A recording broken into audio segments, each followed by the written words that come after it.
مستمعينا الكرام، مستمعي راديو وسط البلد، السلام عليكم ورحمة الله وبركاته. أهلا بيكم حلقة جديدة من برنامجكم رمز الخير.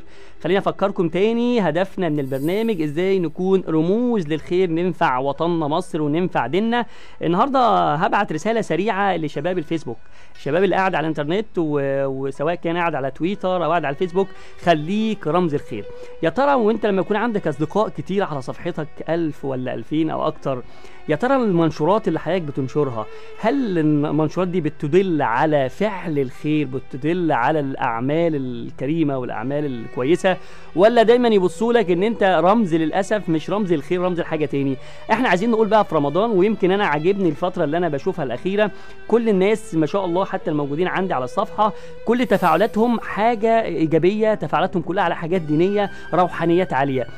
ازاي حضرتك تبقى قاعد على الفيسبوك وتنشر حديث صحيح عن النبي صلى الله عليه وسلم وتقول انا هنشر الحديث ده لربما حد ياخد بيه وينفع بيه، او تدخل على اليوتيوب وتجيب حلقة من احد المشايخ الافاضل، حد تكون تثق منه من علماء الازهر، وتاخد لينك الحلقة وتنزلها على صفحتك لان الناس بتثق فيك.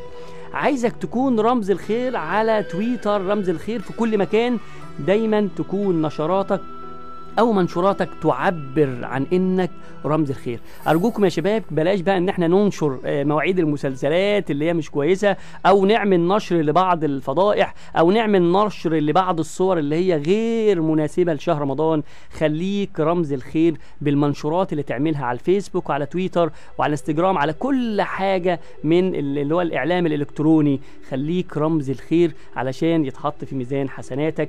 كنت معاكم الوتيدي من راديو وسط البلد ورمز الخير. ده رسالتنا كانت لشباب الفيسبوك. نشوفكم ان شاء الله في لقاء قادم، حتى ذلك الحين دمتم في امان الله، والسلام عليكم ورحمة الله وبركاته.